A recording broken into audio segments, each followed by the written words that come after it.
All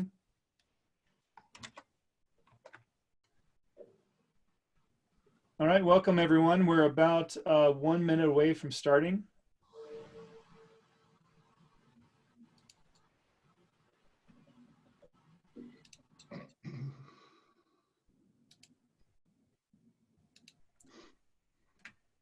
And everybody sees my screen now, right? Mm-hmm. Okay, good.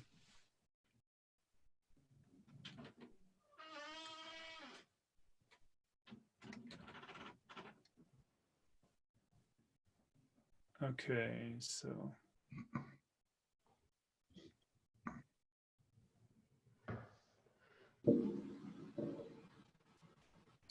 Well, hello everyone, and welcome to today's discussion on People Strategy Forum. And we have leading experts today discovering the recovery phase of COVID-19. My name is Shar Miller, and I'll be your host today. I'm also a talent management consultant and people strategist, and I am co-founder and chief HR officer of Rocky Mountain Health Advocates, and I also provide career coaching. I'm pleased to be the co-sponsor with Sam Reeve, who is the CEO and founder of CompTeam. And also, I'd like to introduce Lisa Jackson, who's a keynote speaker and a culture change expert who will be helping us today. And she's from Corporate Culture Pros. So wanted to mention before I introduce today's panel that all of everyone's panels and bios and extensive experience is located on our CompTeam.net page. So you're welcome to look at that. So just want to introduce our panel today. So first we have Gary Barnes. He's going to discuss business creativity through adversity. Also happy to have Krista Resnick, who is discussing shifting leadership energy from catabolic to anabolic times of recovery. And then I'm also happy to present myself around talent management strategy transformation leading through a major global shock. So before we start off our session today, just wanted to talk about a few housekeeping aspects.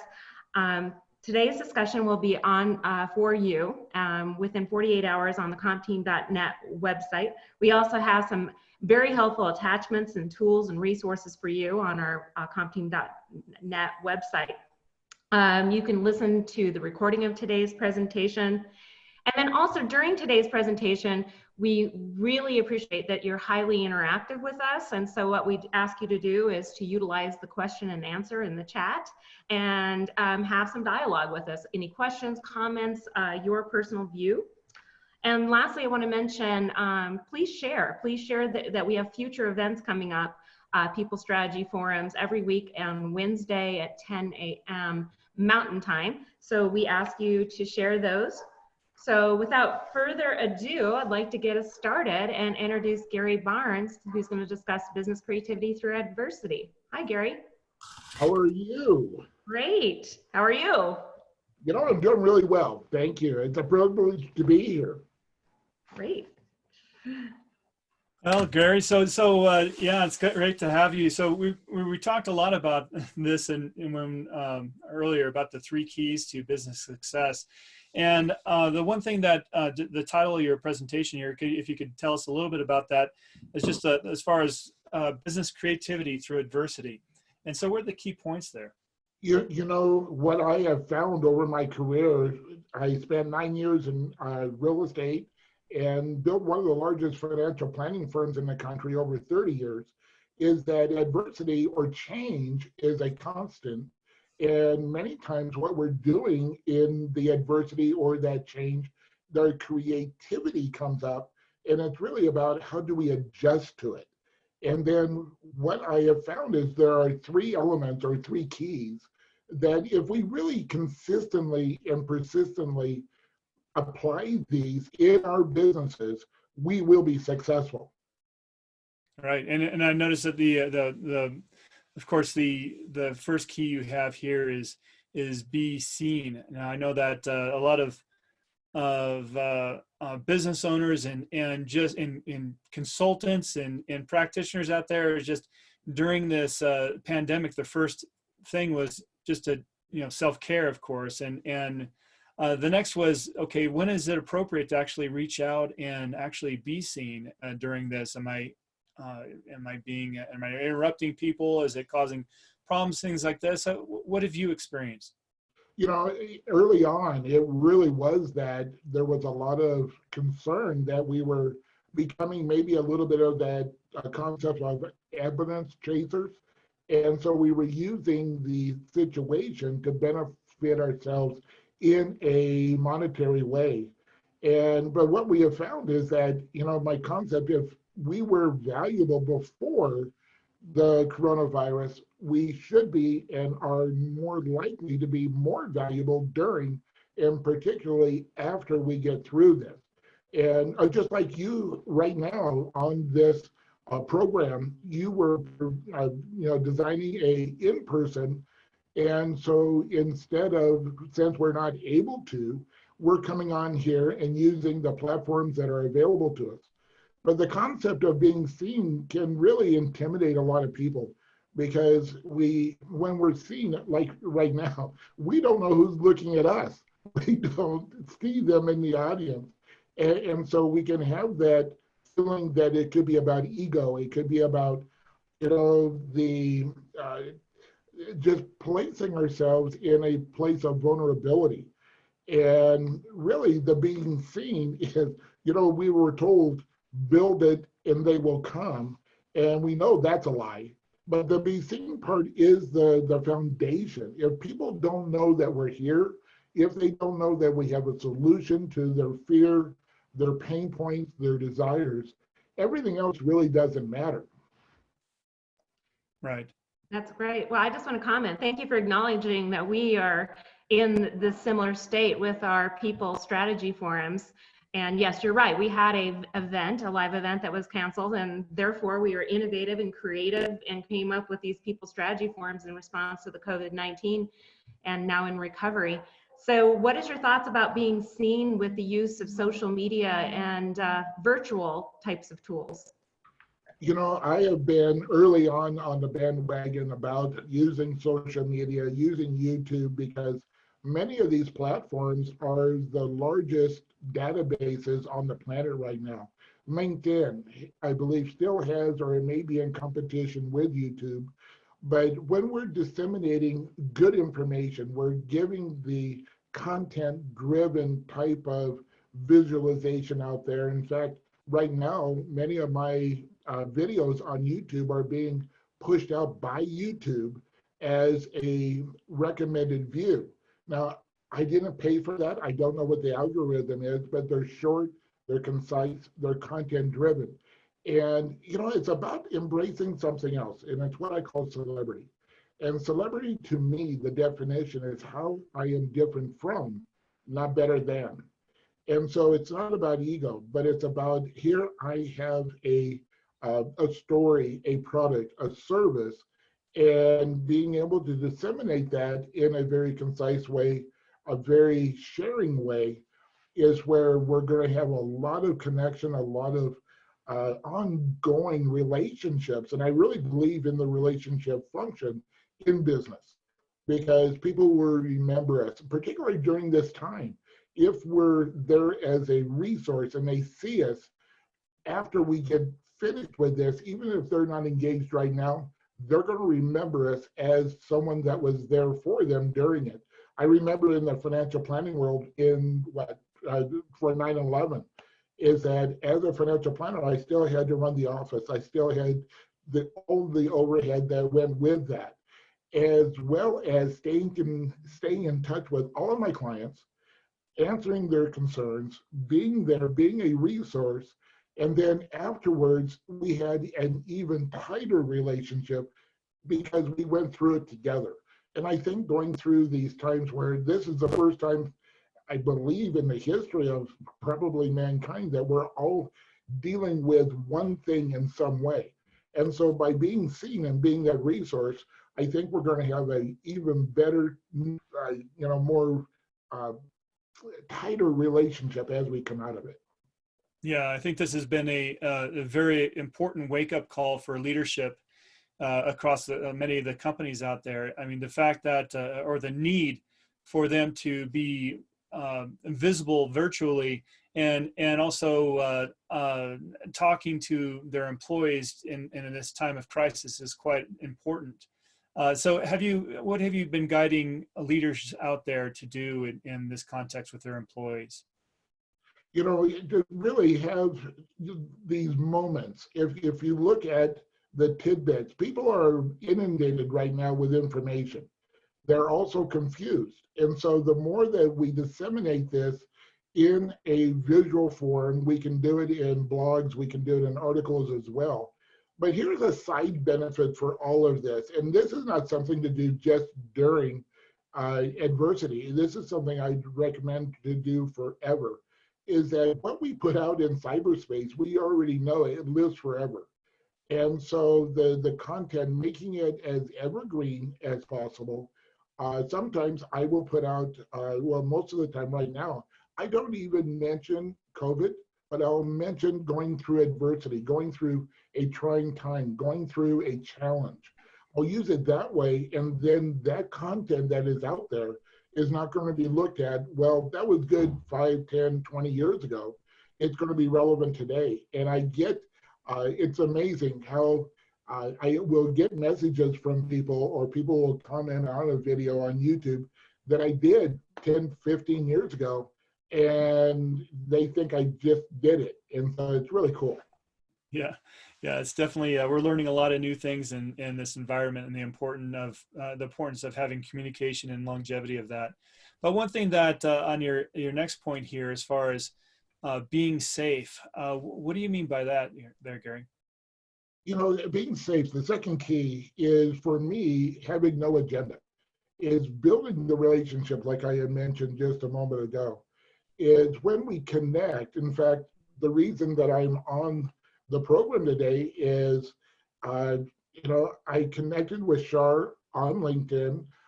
She had reached out, we had a conversation, but I had no agenda about doing anything as far as conversion, as far as an ultimate objective, other than getting to know Shar in a way that, you know, how could I support her? And then the opportunity here came to support and to give back.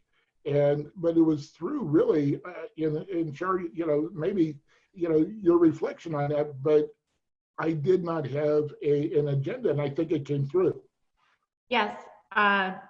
Yes, you started coaching me as soon as we had a call, and that was great, because I started all this networking again only 8 weeks ago, when I realized that with my business that I needed to have some more virtual types of connections in the healthcare space. So when you and I met, I mean, I definitely felt it was a very different kind of conversation than most of the calls that I've done on all my other outlets. And you gave me these tips, and I've been applying them. And yesterday I had a call yesterday, and I said, this call is not about my agenda. Let's talk about what you're offering the world to help during this crucial time. So different kind of conversation. Absolutely. And really the concept here, when we are looking at in business where we need to generate revenue to stay in business, it's not selling, but serving. How can I serve you in a way that is important to you right now? And in so doing, the revenue is going to come. And it's not to, you know, even ask for business. It's not about having that aversion. But when you are really wanting to have a direct connection about the underlying elements of a person's story or their business, when they know that you truly care about them, they're going to tell you everything you need to know. And sometimes I say it as sometimes it's TMI. They give you more information than maybe you're wanting. But because of that, and it's so unusual that when somebody is speaking to you that you really don't know, for them to truly care about you, that you become what I call a people magnet. And people will reach out, they'll share who you are to others. In fact, I was just on another call through LinkedIn last week with a woman in Canada, and she just referred me to a speakers bureau because she's wanting me to speak in throughout the Canadian, country, up in Canada, country, up there.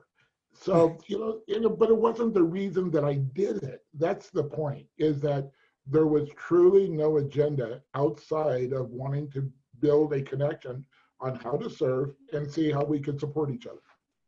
I think that's a good message for leaders as well. I mean, sometimes we're, as leaders in companies, we're talking about a lot about, driving direction, achieving objectives, and so forth. But a lot of times we should have the same mindset, in calling our key employees or people, and just asking them, how can I help you? How can I serve you? And to enable them to do their best work, and also to hear that important feedback of what's going on in the front lines. What are the kind of pain points that our employees are feeling? It's just as important to hear that from our employees as it is from our customers that we serve. One of the most unique experiences I ever had was being a co-director of a youth camporee where we brought in 12,000 kids from around the world to Denver here, and camped them at one of the, what was called Bendemeer Speedway. And for 9 days.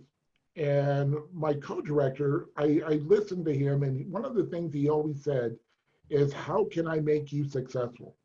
And really that's in the serving end of it, is what is it that you need from me to be able to do your job that actually will benefit us back as an organization? And that's, I think, what you were mentioning. It's really that open communication in a safe way. When we truly want to have a honest communication to where you can have that dialogue without fear of retaliation or some kind of negative event happening, you will have a stronger organization, and you'll have people that are actually dedicated to you in a much more unique way, rather than to have that adversarial, I'm only going to pay you as much so you don't quit, and they're going to do as much work so they don't get fired. I mean, it's truly they're really not rowing in the same direction. When we have this safety element, things change. That's right. I mean, safety brings, or transparency gives that feeling of safety and communication. It's very important. Well, the next key that you have here is be relevant. Tell us a little bit about that. Relevant is something that's really unique, because most people will look at it as having a product or service that people need. And that's important, that, you do have something that is needed. But there is a second element, is, does your perfect client, does your perfect niche desire it? Do you have both elements? An example that I use when I'm working with the health industry is, I will ask, do Americans want to be healthy? And almost always they say, absolutely they do. And I say, well, can I ask you a question then? Why is McDonald's the #1 restaurant in America? If that is true, if they want to be healthy. And I said, really, what that shows is that a lot of Americans are really wanting cheap. They're wanting it taste good, and they're wanting it fast. Now, that doesn't mean that the need isn't there, but it also means that we have to present it in a way of where the desire is in the marketplace, and connect the need as the delivery. And so what we're looking at is, I call it sell the sizzle, provide the steak. And when you go to a Mexican restaurant, they have fajitas. The next time you go, when we're able to go, watch what happens when someone orders fajitas in the restaurant. The server will enter the dining room, and they'll walk around the dining room to share the experience of the sizzle, the smell. And so what they're doing is marketing. They're allowing people to see, well, I could have had that. I call it the V8 moment. I didn't know it was there. And so when we combine the relevant and the relevant as the need and desire, this substantiates that marketplace as saying, you are the right place where I want to do business. And this is where the showcasing, again, about becoming a people magnet, is where we show and showcase our results in what it is that we solve. What are the pain points that we solve? Mm-hmm. And in so doing, we are seen as a solution. Right. I know. Oh, go ahead, Shar. That is so spot on right now with the relevancy of how businesses today are recovering during this time of economic and bringing employees back to work and being really relevant to the special needs of our employees and our clients around safety, security, the Maslow's hierarchy of needs, and really being aware of that. So I'd say leadership needs to be very cognizant and utilize that step. You know, you're never going to be a perfect leader, but if you're authentic and you're transparent and you're honest and you build trust, then I think you're on to something. So that's a good point.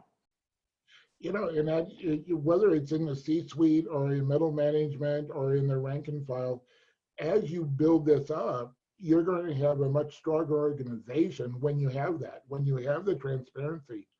And you're, again, the old adage is we're rowing in the same direction. We're going to the same mission.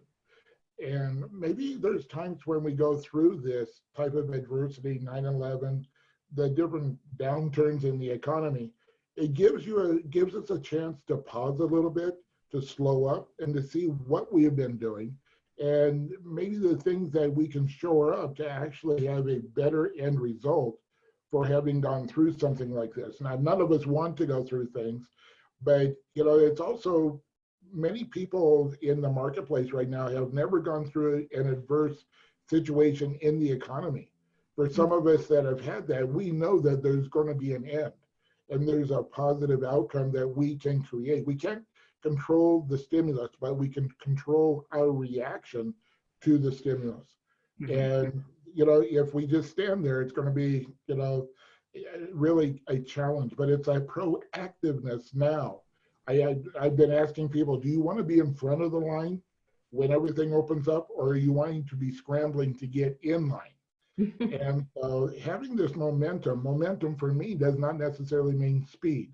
It means movement. You know, when we're in snow, in sand, it's getting that traction in with that element so that we can move forward. And in that movement, we will, you know, come out of this much stronger and much faster than those that are sitting on the sidelines right now. Mm-hmm. Yeah. Well, we have time for a few questions that we can take. So, Lisa, is there? And I know you've been looking at the chat with Christina. Is there some things that we should bring up here as questions for Gary? There's a lot of comments, but no questions at this time. Yeah. Okay, great. Yeah. So, and anything you'd like to tell us in summary of your 3 key points there, Gary, as far as be seen and be safe and be relevant? You know, my biggest challenge in a number of the things that I teach and coach about is that they may seem simple, and so they're not seen as valuable. And really, it's about doing it, getting the result, implementing this in the creative ways that we have available right now. But my encouragement is to apply. We were talking about that right before the program today, is that it's in the application that the value is. It's not just in the information. We've been told that, you know, information is the key to success, and it really isn't. It's about that application. I call it information constipation sometimes, that, you know, we get so much, we don't know what to do with it. So break it down, apply it, and I would love to hear the stories. Yes. Great. So, Gary, if people want to learn a little bit more about these 3 steps and so forth, how do they do that? You know, at the end, we're going to be giving away a gift. We'll be talking about that in a minute. But Gary at GaryBarnesInternational.com, Barnes, B-A-R-N-E-S, international spelled out. And I'd be happy to answer any questions. I answer all of my personal emails. That is my personal email address. And so, yeah, that would be the best way, or any of the social media platforms, reach out there as well. Great. Thanks, Gary. Great. Well, thank you so much. That was very enlightening and so relevant right now. So these are great topics. So thank you so much, Gary. So we are now going to shift to our next speaker, and I'm just so super thrilled on this topic. This is about shifting leadership energy from catabolic to anabolic in times of COVID-19 recovery. So I'm very pleased to introduce Krista Resnick. Krista?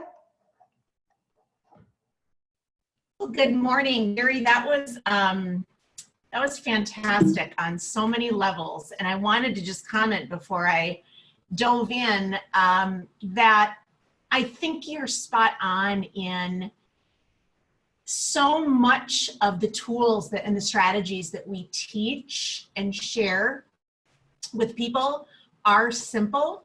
And I think the power actually lies in the simplicity, because there's nothing getting in our way of what the next step is. It's just this very simple thing that we just have to lean into and really apply. So I love that you said that, because I'm a big believer in so much of what we teach and share, again, is simple. And what I'm going to teach and share is simple, but it's sometimes the application that trips us up. And sometimes we tend to overlook some of the simple tools because we think, no, it just can't actually be that simple, right? So anyway, that was fantastic. I learned a lot. Thank you, Gary. And good morning to everyone, or good afternoon, wherever you are. So can we agree, I'm going to dive right in here. Can we agree, all of us, that COVID is this very bizarre circumstance and situation that we have all found ourselves in, that none of us particularly wanted to find ourselves in, right? It is just this most peculiar, you know, sometimes I find myself driving around town thinking, really, is this actually happening? And I'm seeing all sorts of different approaches and different takes from the clients that I serve. Anywhere from, you know, I work with some attorneys and financial planners and people that own their own companies. And, you know, some of them are having really hard days and they feel like they're unraveling. And then I have other clients on the other end of the spectrum that they're really stepping back and they're starting to notice with more time on their hands, they're working from home, they're kind of loving it. And they're kind of beginning to dig for deeper purpose and meaning in their lives. And they're starting to ask some really challenging questions, such as, oh my gosh, I'm loving this space. I didn't realize even how much I was committed and maybe overworking. And so with this extra space and time on their hands, they're starting to really question, okay, in this next season, when we start moving into recovery, what is this going to look like for me? What is this going to be like for me? Maybe I want to start working from home. Maybe I want to really step into a conversation with my boss that, you know, I'd love to be at home working a couple days a week. I've even got one client right now who's thinking I might not want to go back to work at all because she's really loving this time and that she's having. So I say that only to kind of lay out this example of everybody is experiencing different things. Everybody has different thoughts around it. Everybody has different emotions and feelings coming up. And the bottom line is we're all in it together, right? We're all in it together. There's no right, there's no wrong. We're all in this together, and everyone is being impacted in some capacity at some level. So even though COVID is a situation that's very bizarre, peculiar, it's, you know, horrible for a lot of people, it's an experience that we can apply what I'm going to teach you here in a few minutes to really anything in our lives. And for starters, I want you to really hear me say that there is no circumstance that what I'm going to teach you in the next few minutes does not apply to. So whether it's COVID-19, whether it's a text from a boss that maybe has you in some sort of a nervous shamble, you can apply what I'm going to share with you. This is a really, really powerful tool.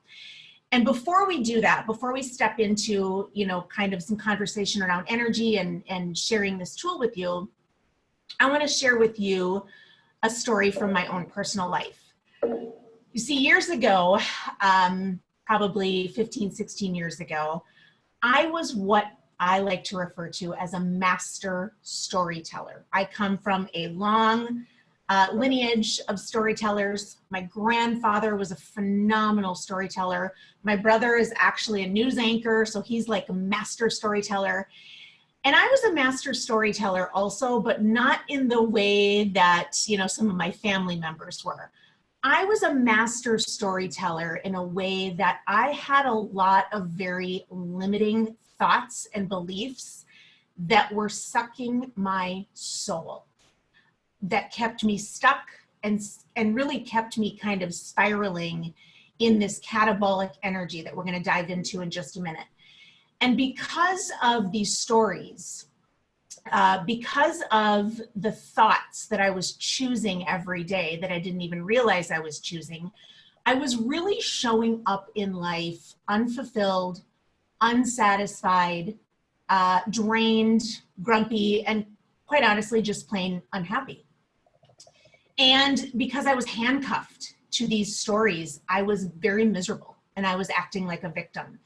And I didn't realize that I was creating lack. I was creating scarcity. I was actually repelling success. I blamed everybody in my life for the results that I was sitting in. And I honestly kind of sat in complete and total victim mode. I felt helpless and I felt kind of hopeless about some of the things that were going on in my life. And as a result of kind of the thoughts that I was attached to, the stories that I told myself and how I was showing up in the world, I had a particular day that still, all these years later, I'm not really proud of, but I do think it's a very powerful story that kind of drives home this point. One day I was doing something in the house. I can't remember. I was probably in some sort of a tirade trying to get something accomplished. And my little boy, who's 20 now, and he's an amazing, amazing, incredible human. But at the time, he was about 4 or 5. And he said to me, "Mommy, why don't you like me?" And it was at that moment where I realized something's got to change. Something's got to give. I don't even know where to start, but I can't continue to live in this toxic catabolic energy. Now, I didn't have the word catabolic back then. That's really what it was. And so in his little mind, the story that he created was that, I didn't care for him, that I didn't love him because I was always showing up in this foul and toxic behavior. Now, some of you that are watching might be thinking, okay, I didn't sign up to have like a parenting discussion today. What does this have to do with what I entered into this webinar for? And it doesn't have to do with anything with COVID-19 or with leadership or with helping you move forward. And I'm here to say that it has everything to do with your leadership. It has everything to do with COVID-19 and how you are showing up. Because you see, there's 2 things that I desperately wished I would have realized back 15 or 16 years ago on that day. Number 1 is I wish I would have realized that I was choosing my reality. I was choosing my thoughts. But because, again, I was living in such a fog, I was living in such autopilot or default mode, I wasn't even aware of the thoughts that I was choosing every single day. And we know that the thoughts we choose create feelings, and the feelings create actions, either actions we take or actions we don't take, which is how we show up in the world. And that creates our current reality. The second thing that I really wish I would have known back then is I wish that somebody would have reminded me that I had the power within myself to be the leader that I am today, to be the woman that you are watching on this webinar today. My life would have looked so much different if somebody would have reminded me of the power that I had within to show up as the leader that I was. And so I am here to remind you today of that leader that you are. I'm here to remind you that you have the power within to not change the situation that we're in, to not change, COVID-19, but to change how you show up to this situation, to change how you feel and the thoughts that you choose. So I want to share with you that thought work is a way of life. And I apologize for how I look. The red is reflecting back. But thought work is a way of life for every day. For every day. It's not just for a pandemic that we are experiencing now. So it doesn't matter if it's all the what ifs that are ruminating around in your mind right now, like, you know, what if I get sick? What if everybody dies? What if the economy collapses? And what if my business goes with it? What if I'm unemployed for the rest of my life? Or it's thoughts like, you know, what if my cat runs away? What if my boss doesn't like the ideas that I presented? What if my spouse is upset because I spent money on the credit card? What if I'll never be organized? What if I'll never lose the weight? So some of you that are watching might be thinking, well, this sounds really great. This sounds wonderful. How do we do it? How do we raise our vibe? Well, this has everything to do with your energy. And here's where people sometimes start getting a little nervous because they think, oh my gosh, is she going to start like pulling out the crystals and like doing all this like weird woo-woo stuff? And I'm not here to do any of that. What I am here to share with you is that energy is really plain and simple how we show up in the world. It is our beliefs.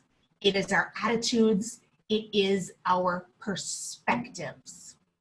And as a core leadership coach, the process that I use goes much further to uncover these inner blind spots that all of us have and cultivate some new perspectives so that you can have sustainable results in your life.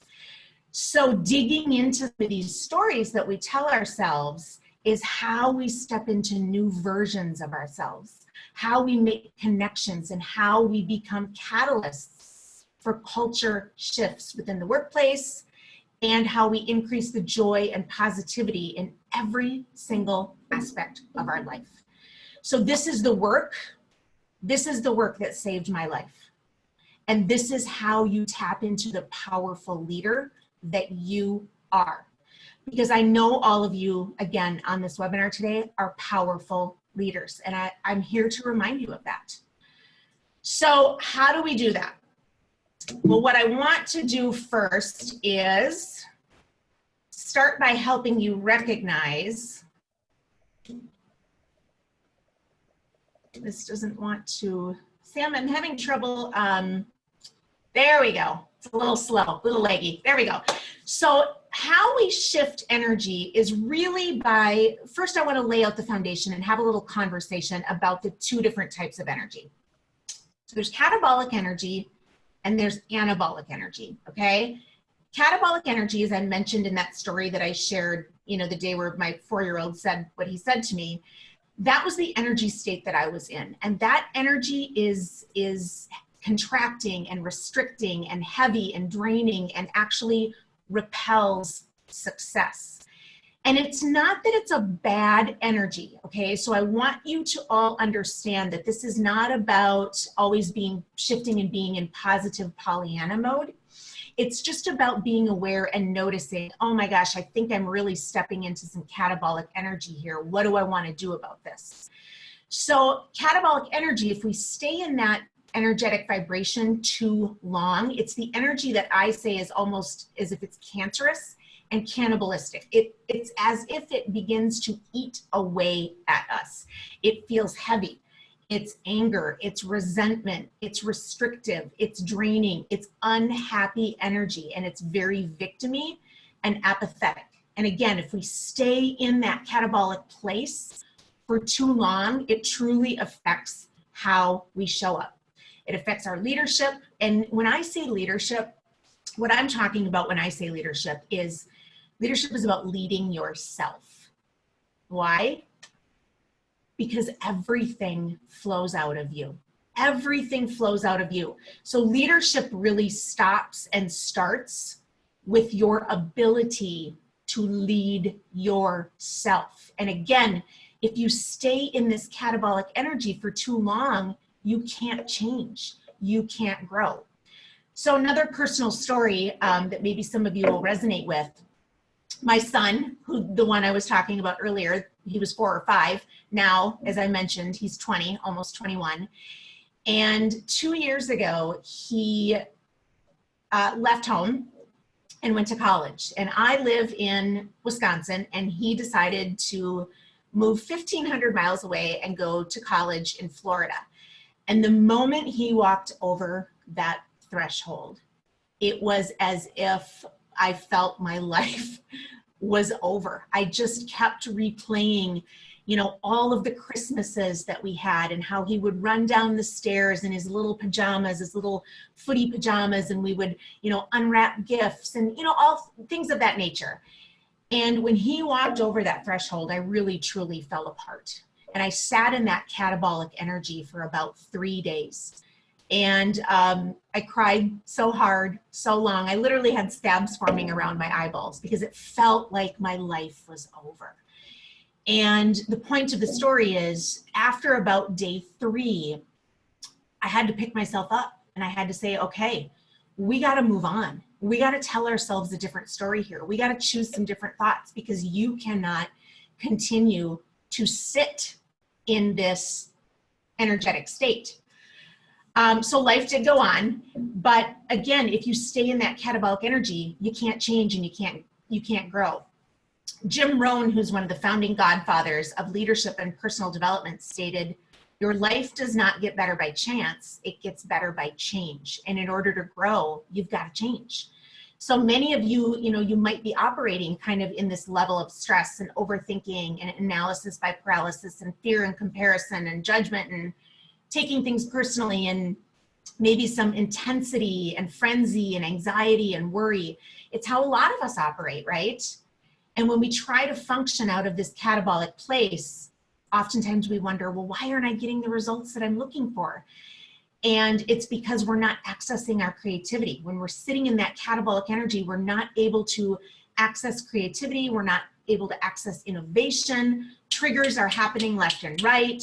And we're totally reacting. We're not open to the possibilities. We don't seek solutions when we're sitting in that state. We don't even realize the state of being that we're kind of operating in. So on the contrary, real quick, anabolic energy is light. It's innovation, it's possibility, it's growth, it's success, it's expansive, it's happy, and it's light. So how does it even feel just hearing those words?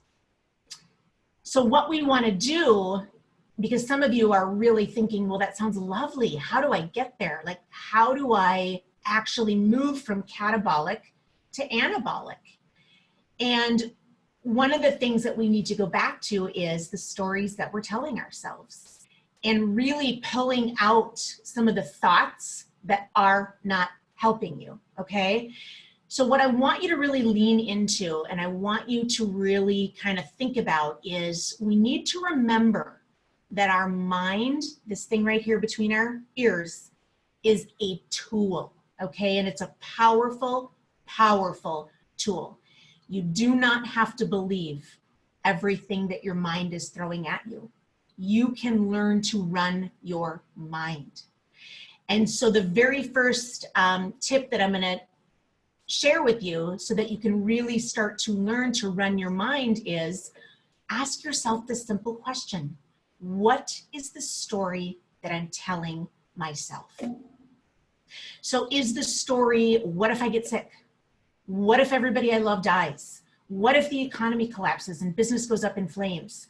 Or, you know, what if I'm employed the rest of my life? Unemployed the rest of my life, I should say. You know, what if the supply chain breaks down and the global apocalypse happens? Or, you know, what if I be a terrible survivalist because I don't even know how to sew? And so when you really ask yourself, what's the story I'm telling myself? And you get clear on that, how does that make you feel? Does it remind you of the resilient, powerful, amazing leader that you are?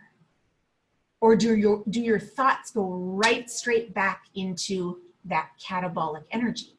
Because energy does not lie, my friends. Energy does not lie. So when you sit down and maybe, you know, have to craft a new resume, or do a new LinkedIn bio, or have a conversation with your partner, whatever the situation might be, if you're sitting in that catabolic energy because of the thoughts you're choosing and the stories you're chaining yourself to, that's how you're going to show up.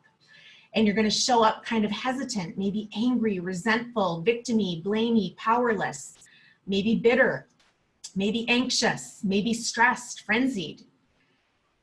So the question really is, when you are feeling that way, how is it that you're showing up? Because again, leadership is really about leading yourself. It's about leading you better. So really kind of think about, when I tell myself these stories, when I show up kind of in this catabolic and anxious, frenzied, maybe resentful state, how am I showing up? Probably not exactly how you maybe want to. So what if there was a different way to think about this?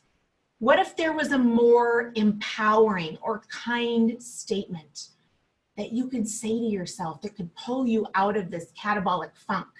What if you could go on a parade of possibilities, I like to call it, with your thoughts? What if you chose thoughts like, what if me and my loved ones weather this situation just fine? What if doctors discover a cure faster than we ever thought? What if society changes for the better? What if I'm closer to my friends and family than I ever have been before? What if I'm able to show up differently because of this experience? What if there is some meaning or wisdom to be gained from this circumstance? These are just some thoughts that I kind of pulled out and wrote down. So it's really about going on this parade of possibilities, choosing something that feels kinder, choosing something that feels more empowering, reminding yourself of the powerful leader that you are. So this work that I'm sharing with you is the work of your life as a leader, because when you start to see different, you become different. Period, full stop.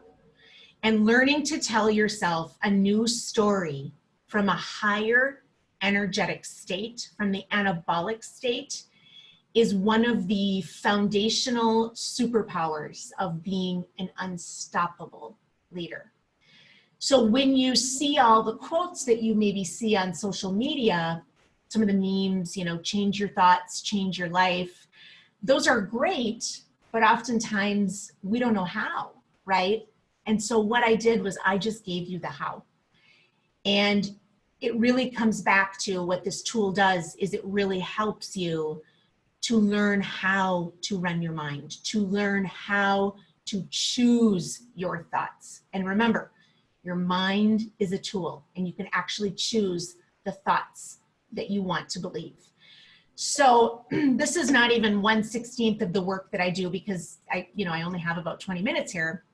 But this really is the one foundational principle that if you just do these steps that I shared with you, it's really going to impact how you feel and how you show up, because your people need you. And more importantly, you need you. Well, that was great. Thank you so much, Krista. I definitely can relate to how you're feeling with the stress and anxiety and all the worry. So I think showing up as a leader in an anabolic state is very crucial. So thank you so much. Absolutely. Any additional thoughts, Sam? Yeah, one thing I would add is one thing about this as well is just the humanizing factor of this. I mean, Krista, you were talking about when you heard from your child that, mommy, why don't you love me? And if we hear that, I mean, of course, as parents, I mean, we love our children just so desperately, so thoroughly, and for them to get that message out of our particular behavior because we may be in crisis or we may be focused on other objectives or so forth, just think of what our employees are feeling. We don't have that strong bond with a lot of our employees as we do with our children. So they may be even more in fear and wanting, and of course, they're not going to come out and voice it as freely as a child. And so we need to be conscientious of this and get feedback and understand what our employees might be going through. Absolutely. Lisa, do you have any additional comments you want to bring up from the group? So there's a lot of affirmation of this whole idea, Krista, and I think that one thing that I was reflecting on as I was listening to you, that on the culture front, there's been this little bit of a narrative exchange in the chat about the remote work, and as we start to open businesses back up, for employees to come back to work, some of these dynamics in play around who gets to come back, who has to come back, who gets to choose not to. And I think that your story about you and your son, I think this is playing out as I understand it across so many organizations right now that have employees working from home, that are homeschooling their children, that are really in this massive juggling act at the moment. And so I think it's a really important thing to be able to, as you pointed out, even have some trigger to come back into what's the mindset that I need right now for what's in front of me, and being able to be very present to it, because it's, there's no way that you can, pull all of those roles into a perfect juggling act, right? It has to be sort of that moment by moment mindset of, your kid needs something right now and that's what's in front of you. And so work has to take a pause. And I think a lot of leaders just need to understand that doesn't impact productivity. There is really a sense in which the performance and productivity across the companies I'm talking to and working with has improved with COVID and the working from home in many cases. So, but what you're, what's being said and what you said, Shar, about the,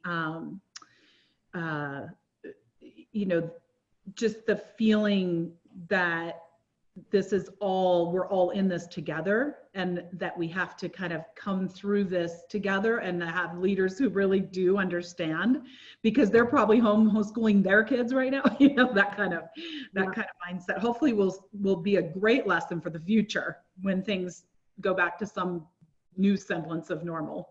Right. So thank you so much, Krista. Thank you, Lisa. Appreciate your presentation today. So I'm going to take about 20 minutes now to wrap up with our last topic, and then just from a logistics standpoint, at the end we are opening up a conversation around all of our topics. So if there is any additional discussion or questions you may have, we'll discuss this at the end. So at this point, I'm going to talk about talent strategy transformation. So this is where the opportunity of looking at our past and traditional talent management strategies, looking at the fact that we are dealing as leaders and company executives with talent management chaos as far as how we're managing our employees, and then also considering what should be our new talent management strategy relative to something that we call talent-based leadership. So also, I'm happy to say that I have a gift for you at the very end for all of you that are listening through this. So please hang on, as well as many of the other gifts. So as we're going through this time, just think about it. Your talent management strategies are going to potentially need to shift. I mean, at least mine has. I'm a business leader. I own a company called Rocky Mountain Health Advocates. And I have to tell you that this global shock has completely shifted our mindset. So just to give you a story, when my company is a genetic testing company, and we actually have physical locations located in malls. So obviously, with the mall shutdowns, we are not having our employees working in the malls. So now I've had a look at, okay, let's look at with the social trends, what's happening in our world and our society and the global shock. I would need to think about the fact that my talent management strategies need to shift. I need to think about how I can really support my employees and my staff during this tremendous transition. So how do we look at this? I think many leaders are either one, considering that their companies are going to go back to quote normal. Some leaders are looking at the fact that we have a new normal. Other leaders are realizing that they don't even know where to begin. So today what I'm going to talk about is how do you begin around your talent management strategy. So here's a picture. In fact, it's funny, that particular mug is the same mug I always drink out of right there. But constantly on Zoom calls, doing remote work. Many of our employees are helping their children with homeschooling. And also there's other environmental factors and threats out there that we've been hearing about. And so as a leader, how do you really think about your talent management strategy and this new normal of leadership? How do you help your employees through this time of tremendous stress, anxiety, the catabolic, anabolic aspect that Krista was talking about? How do you really help your employees through this challenging period? So for me, I just like to use my own personal story, is that you have to lead in the chaos.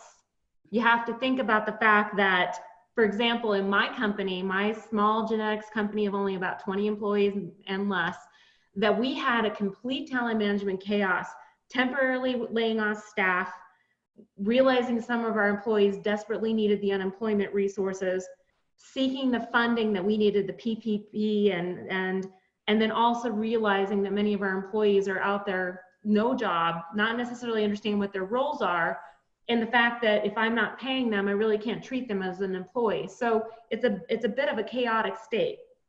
So for me personally, I had to think about, okay, how do I transform my talent management strategies? And it's funny because not only am I a business owner, I am a talent management strategist. So I have my own microcosm to actually apply these principles to. So I had to consider a model in my own state. And I like this particular model because I do something that's called HR with a heart, right? And I have to tell you that we had a couple of meetings in my own company that did not feel that way, where people were angry, they're uptight, they're scared, they're fearful, don't understand what kind of change is, and realizing, like in my company, that we need to think about innovation. We needed to have, I love the word here, K-order, start getting some order to what's happening in our talent management space, and then having some idea of how to move forward. So it's called leading in the chaos. And for example, our innovation is maybe we aren't going to operate in malls anymore. Maybe we're going to do more virtual opportunity, like providing affordable healthcare or other technologies around genetic testing, or maybe offer COVID-19 testing. So we've had to really become more looking at that through the chaos. So our next slide shows a kind of a traditional model that many small business owners have. We used to have a workforce planning, competency, capability, talent acquisition, all of these buckets I had a plan for before the COVID-19, before all the change started to happen. What I've had to do now is brush those off and reconsider all of those aspects around how is it that we're going to align capability and competencies to the new normal, with the fact that we're doing social distancing and the fact that we're doing things differently in the operational space in our physical locations, and really look at how we're going to reward and compensate our employees during this change. I also want to give another story. This particular slide, the gal on the right of your screen was pretty much like me. I was standing in a boardroom with 14 executives at a major healthcare system, talking about talent strategy, workforce planning, capability, all of these topics. And what was interesting is that the biggest pain point for our executive leaders was really understanding how to drive patient outcomes and drive those key performance initiatives through capabilities and competencies.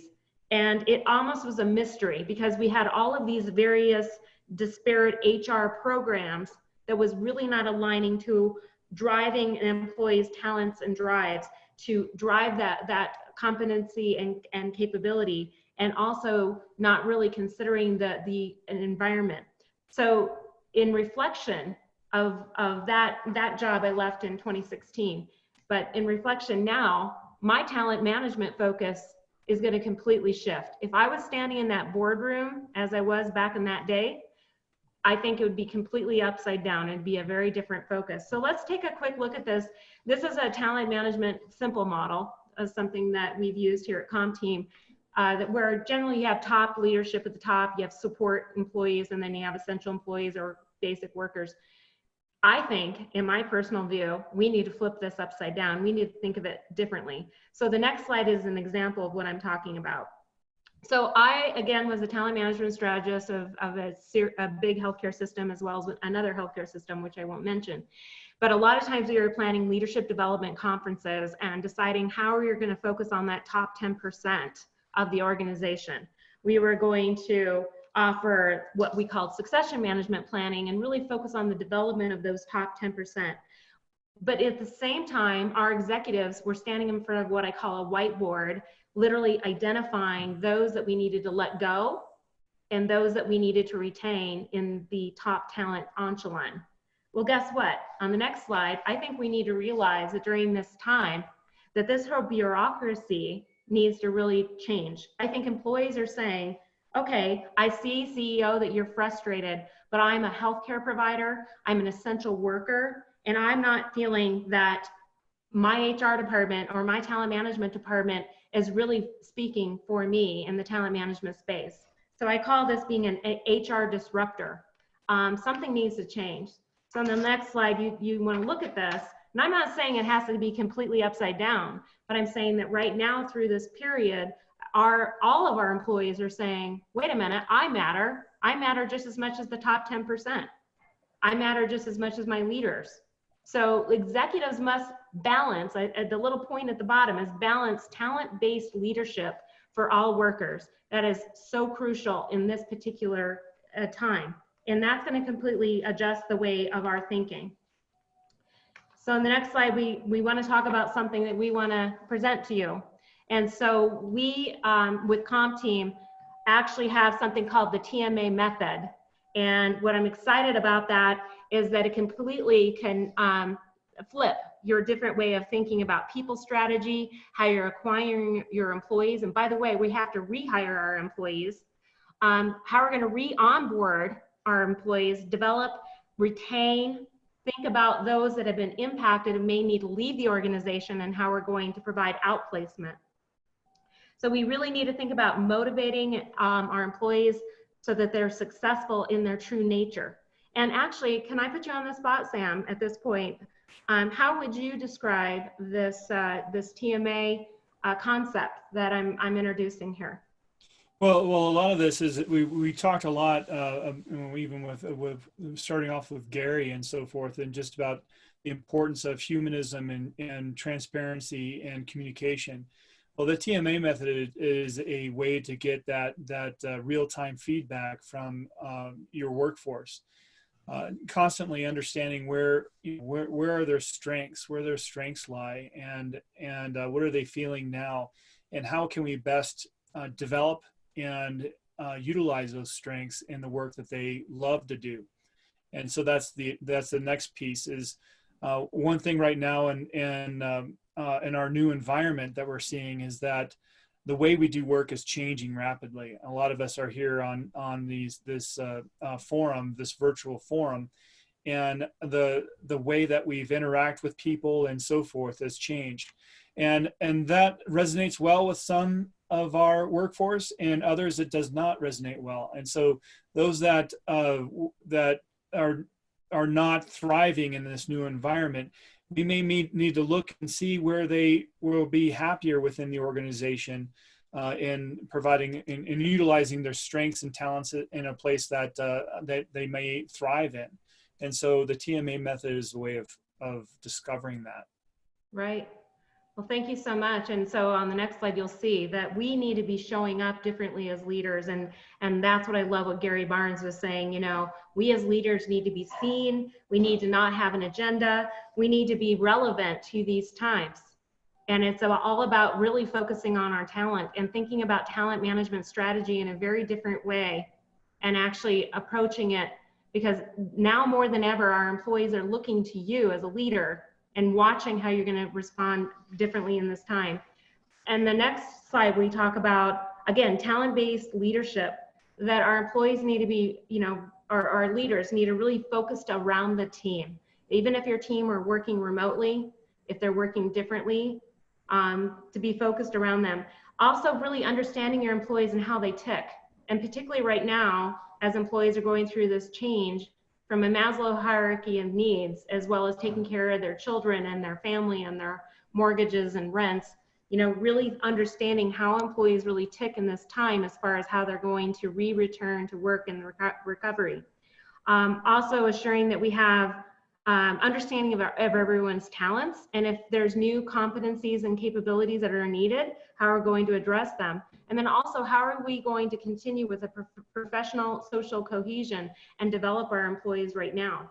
So we have a tool right now that is great for an HR professional, managers, entrepreneurs, psychologists, coaches, trainers, leaders, all different aspects, anybody who is utilizing anything in the space of supporting our talent in this time. So that's one thing that we have, because talent management on the next slide shows that talent-based leadership is our new normal. So either we are going back to the physical locations in the malls, or we're coming up with new innovations and strategies to work more virtually.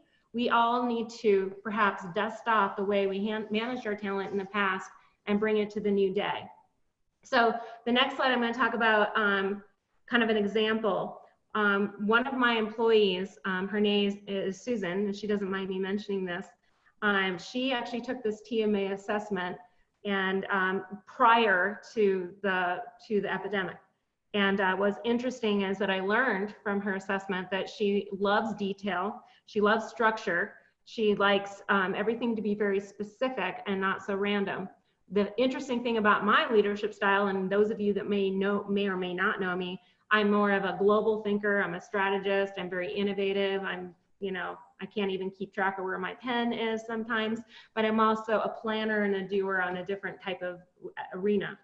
When I looked at her assessment and my assessment and realized maybe we need to make some adaptations, this was an excellent tool for us to talk about her interests, her strengths, her capabilities, and how she would like to move forward, working with me in this new day and this new reality. And so lastly, again, a lot of us are working at home, we're working on our computers, we're managing on the next slide with our family obligations. I think focusing now on not just HR programs and specific HR practices that some of us have done in the past, such as performance management tools, just the traditional aspects of hiring. I think that we need to shake it up at this time because our employees are truly demanding that we do something different in the talent management space. So lastly, I just want to mention that today, so thank you so much as we introduce this new concept, I'm happy today that we are going to provide you a free gift. And we're very excited to offer you as a leader, an HR professional, an OD leader, we would like to give you a free TMA assessment. And we would love to offer you that complimentary. And then also that'll help you look at your own competency, skills, and strengths. And then also we'd love to jump on a one-on-one with you and go over those results and give you some information and give you some ideas about perhaps how you can utilize these concepts with your own employees. So this is going to be free as part of our presentation. So that was mainly what I wanted to discuss. Sam, did you have any other follow-up comments on my presentation? No, I think that was great. Thanks, Shar, for giving us that important information.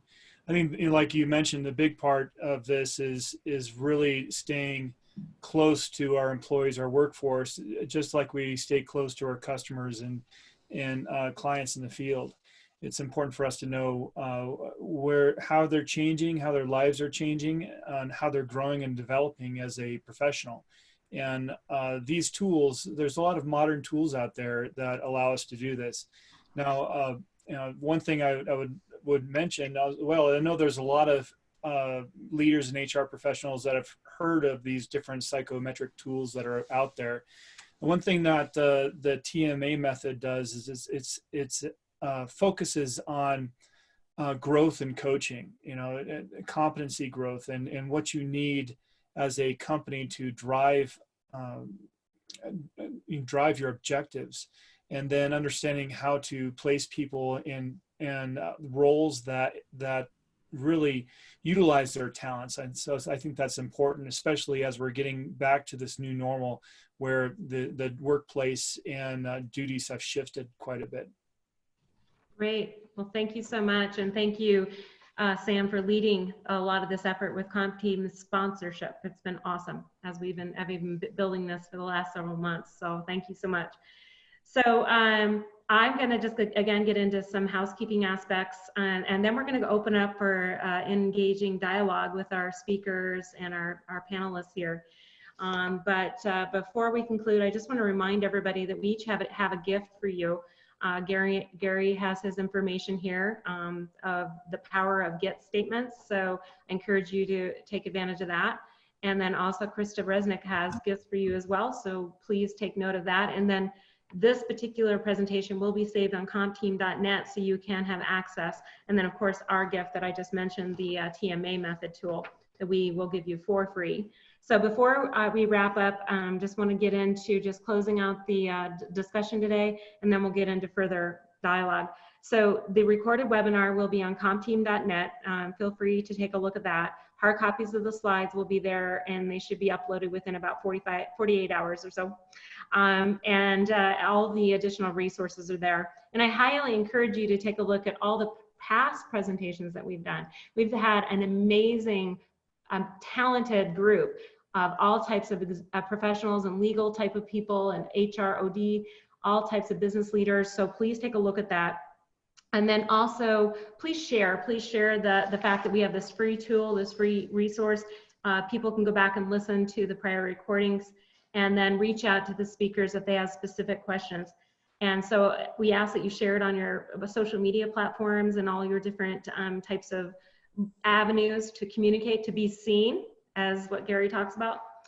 So, so that's to wrap up our actual presentation portion of today's discussion. At this point, I'd like to have more of a conversation. So, hey, Lisa, did you see any comments or questions that may have come up that might be good to discuss? Yeah, so I want to point out something that Brian's talking about here. Brian's been very active in the chat this last few weeks, and this top-down versus bottom-up idea of, you were showing with the flipping of the pyramid. And his comment is there's this paradigm shift that's happening now around essential workforce versus top performers. I think that's a actually really important distinction. As you were kind of giving the example of the succession planning and the whole, who's in and who's out. Most companies need more than anything is a solid workforce, and it's those B+ workers who carry most of the workload in most successful companies. So I thought that was a good comment. May I make a comment on that? I do have a quick story. So I was speaking to, after the Aurora shootings, not to sound horrible or graphic here, but that during that global crisis, during the shooting time, I spoke with a nurse who was actually on the front lines in the evening aspect during the tragedy. And what was really upsetting to her is that I'm not going to say any particular politician, but a politician person came out and visited the employees, and they only visited the day employees and the executive employees. And it was the crucial essential workers that really were impacted by that tragedy that felt completely neglected. So I'm not necessarily saying we flipped the pyramid. I'm just saying is that now more than ever, and here we're in another global, shock. And I think as executive leaders, we really need to think about those things that are happening as far as taking care of our essential or frontline workers during this time. So thank you. That's what I think. Yeah, and Cindy's kind of echoing this, worrying about the essential workers who have fear about returning to work, especially when leaders are not on the front lines themselves and possibly are working remote. And so I just want to comment that I had attended Association of Corporate Growth, ACG, had a webinar the other day on very specific strategies around the return to work. And they had, sort of really big theme around this. So a lot of the things that are, a lot of the businesses that are at this point either approved to open or they're sort of not on any longer the restricted list, you have to stay closed, are not able to open just because of the logistics that it's taking to create a way to take people's temperatures when they come in the door, a way to make sure that the mask policy is wherever it needs to be, and the social distancing and the bathrooms and the cleansing and the disinfecting, and all of these things are really taking, I think, quite a bit more time than companies expected. And, you know, yet you have, I think, you have to signal confidence from leadership to your employees for them to feel safe returning to work. That may seem really obvious to say, but I think that was the gist of that whole piece, is that it, you know, there was an example of a manufacturing company that had been deemed essential, you know, at the beginning of this crisis. And so they're manufacturing cans, you know, that actually hold things like Lysol. So they were considered, and so they've had to work through ever since March, you know, these very tricky dynamics about helping people who really do carry, as Cindy's saying, or Brian, is the workload of the most successful companies are on their backs, you know, and it's taken them, he said, we're still working out the kinks in it, and it's been over a month. So it's going to take, I think that it's going to take some time. Yeah, I had a client that mentioned to me yesterday that, you know, hey, we're you know, we have a lot of knowledge workers, you know, they're being super productive remotely. We're not going to bring them back into the workforce anytime soon. You know, we're just going to, you know, people can come back into the office when they feel safe, and we're not going to bother taking temperatures and rolling out a program like that until we bring people back in the office or we're forced to. And I responded, it's like, on, you know, this could be a new normal. It's good for us to understand how to have that safe workplace environment. And I recommended that they you know, need to roll out a program for keeping that workplace safe, taking temperatures and so forth, because even though that this is you know, a lot of people are thinking that this is the only one, it's highly unlikely that this is going to be the only global pandemic that we're going to be facing in the near future. Right. And frankly, you know, when the flu season happens every year, and why aren't we protecting our employees from that in those environments? I mean, there's sometimes people come to work or have been coming to work sick or with a temperature, those things that we should be protecting our employees from. It creates quite a disruption every year on a normal basis. So I know that Brian has just put a comment in the chat that's kind of interesting. I'm kind of asking Brian if you want to actually just unmute yourself and speak about this. Pretty interesting. Twitter has started a paradigm shift, telling most of their workers that they never have to return to an office environment. And I think the tech companies are out in front on that for sure. You know, that what this webinar I mentioned the other day, one of the panelists on there is the head of Evolve, which is a high-end vacation rental company, right? It's a tech company. And he's like, there's this whole conversation happening among leaders in the tech space that are, well, who could be the last one to send their people back to work? Because they kind of pride themselves on the whole remote work thing. So, yeah, and that's the challenge, because some of our companies, we're going to have to completely transform our business model, because the physical aspect of what we are doing may need to completely shift. And so with a completely new business model and business strategy, it's also going to impact our employees huge. And so it's like, not only do we have to deal with supporting our employees during this time of change and just mandating to stay at home, that means a completely different model, which means completely different competencies, capabilities, job descriptions. I mean, it can completely turn a company upside down. I think it would be really good to hear what Brian's having to say. I think you have to unmute him, Sam. Yeah, I think I just did. So Brian, you can go ahead and join, and you can even share your video, I believe, right now. Hi, everybody. Can you hear? I can. Cool. Let me see if the video is working okay as well. I have no idea because I'm not seeing myself on this particular Zoom. So you guys will have to let me know if I'm in the screen or not. We see your name. Are you there? We just lost you. Promoted me. Oh, there you go. I promoted you to a panelist. Congratulations. I'm excited. to be promoted. Thank you. Look at, see, just it's already the workplaces are working better. Hi, everybody. Yeah, the Twitter thing was something that I saw on LinkedIn as I'm going through a lot of my stuff. The folks from Twitter are quite proud about the idea that they've told their workers, as far as we're concerned, you never have to return to the office environment if you're comfortable working from home and if you're showing productivity. To me, this is the first in a series of waves. There are all sorts of paradigm shifts that are going to have to occur as a result of the biggest crisis of our lifetimes.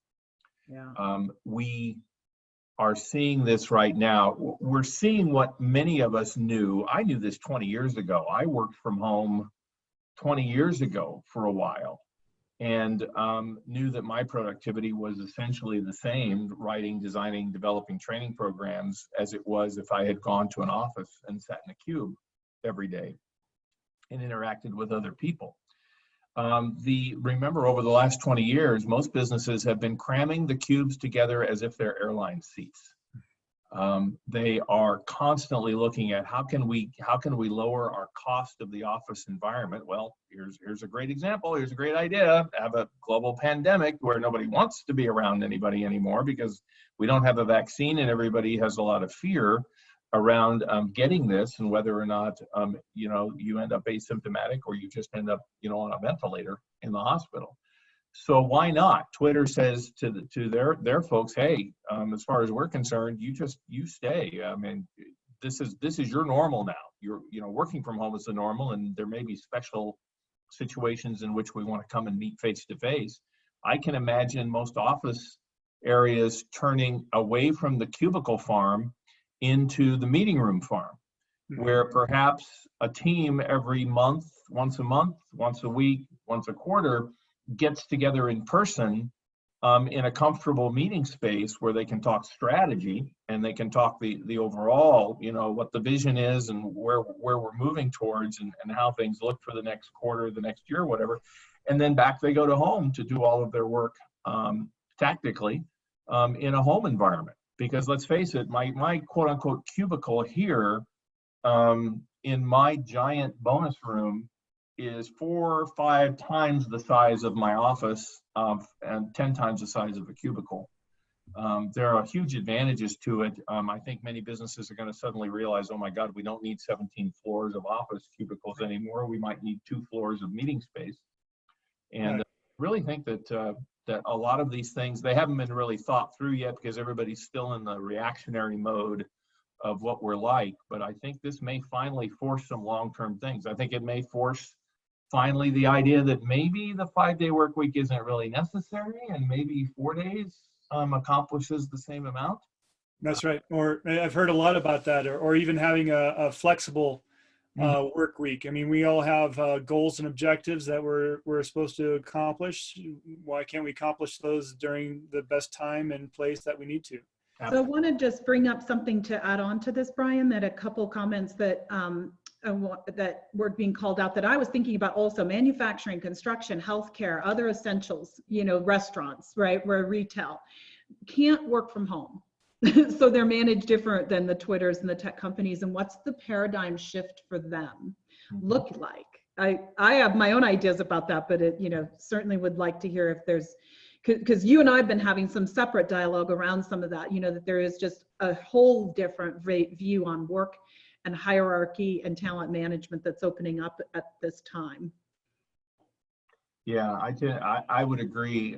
Nothing's going to be blanket for all industries and all sectors of the economy, because it never is.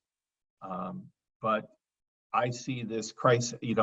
Innovations often come out of crises. Right. When the Titanic sank, that created some interesting innovations around ship safety. Right. It's just the way we tend to work as human beings. So I really think this could be a great opportunity to start some of these dialogues and really get senior leaders beginning to think, getting away from this idea in general that CEOs have gotten into, where their thinking stops at the end of the quarter. Their thinking stops at the next earnings call. they don't see any farther than that. As long as the day traders are happy and the stock is up another dollar, and they can show, you know, a cell on a spreadsheet that shows that they've been successful somehow, then it, you know, the next 5 years, next 10 years, next generation really doesn't matter. Simon talks about this a lot in terms of infinite gain. That's right. I mentioned that before and on these calls that, you know, any business that thinks that they're going to return back to the old normal is going to be less relevant in the future. So I think that what you mentioned, Brian, is pretty important as far as, you know, if we are going to have a larger remote staff in the future, you know, how are they going to be seen? So Gary, back to your point, you know, what do you think are some good strategies for the at-home workforce to remain visible and to their managers and those across the company? You know, I think one of the things Brian said is the you know, coming together, you know, maybe on a monthly, quarterly basis, but something that I come from a money background, 30 plus years in the financial planning world. And whenever we do something, we squeeze the squeeze ball here, it comes out here. And so what are the actions or the reactions to the actions we take? And I know that the dehumanizing of separation, we've got to be careful of, because, you know, it's been said, how do we put high touch into high tech? How do we make that connection? And so the creativity of what's coming out of this and what Brian is suggesting, I think is going to be good, but also what is the overflow? What is the things that will we lose as we separate from the other human element that we have in business? And I think it comes down to my third point of being relevant. You know, what is the community? It's not just about the bottom line. It's not just about, you know, how much growth we have and is this company going to be punished because they missed their earnings suggestions by 50 cents, but yet they serve the community. And so it's coming back to, what are we doing on the ground floor? What are we doing in rural America, suburbia, the small businesses that support the large businesses? And likewise, if we start dismantling the large industry framework, what kind of ramifications is that going to trickle down into other industries as well? So I think we're going to see the pendulum go all the way to the very risk adverse, and it's going to come back, and that's going to be, you know, something that we'll see over time. But the real thing is, how do we stay connected? How do we stay relevant to each other as we move through this as well? Mm-hmm. Yeah. I know we're coming to the bottom of the hour here, a little bit running out of time, but I wanted to hear from Krista just a little bit more. You know, when we're talking about your trying to leadership actually engaging with their employees and when you have an employee that is stuck in that catabolic type energy set, you know, what are some techniques to, I mean, I know you gave some techniques to ourselves to use, but what would be a way to kind of shift that mindset to something that's more productive? Oh, you're on mute, Krista. For the leader to help the employee? Yes. How can, and for instance, and you kind of fill that role a lot with a lot of your clients as a leader, helping your clients transition. And I know that you gave us that those steps to go through. What are other techniques that you've used to help with that transition? You know, one of my favorite tools, truly, and again, Gary, it goes back to your point of being so simple, is really practicing the power of calm. Mm-hmm. And not approaching things with this I call it frenetic energy, this intense, like it kind of looks like this, like just getting yourself into a space. One of the things I do foundational with every one of my clients is breath work, because when we are, you know, coming from that sympathetic nervous system, that is how we show up, is just in frenzy and anxiety and worry. And when we can kind of calm ourselves down, then we can start to make choices and really think about, all right, how do I want to respond? What would be an approach and a response that I could choose here, that when I lay my head on the pillow tonight, I feel really proud of? Yeah. Versus, it's one of the first things when I kick off with a one-on-one client, we work on the breath work and calming that frenetic energy down and coming from a place, it's a superpower. It's coming from a place of calm and ease before we just get so easily triggered and react. I don't know if that kind of answered your question. That was just what came up for me immediately. So I say light a candle. Yeah. Do something that's going to give you a calming ritual, whatever that may be for you. Breathe in nature. Yep. But that's fantastic. Well, we are approaching the end of our hour here, and it's just been an absolute delight to get to know you, Krista, you, Gary, and be part of our great team here and people strategy team. And we sincerely appreciate your thoughts, your ideas, your gifts that you're giving our participants today. So thank you so much. And thank you, Lisa, Christina, Daraj, and Sam for this being part of this team and offering this free forum. And again, we just encourage everybody to tune in next week. We're going to do this again. We have another set of great speakers then. And again, share and look at CompTeam.net, and you'll be able to get some helpful information. So we ask you to be safe, take care, and be well and lead well. So thank you, everyone, for participating today. We really appreciate it. Thank you, Shar. Thank you. Good week. All right, take care. Bye. Bye.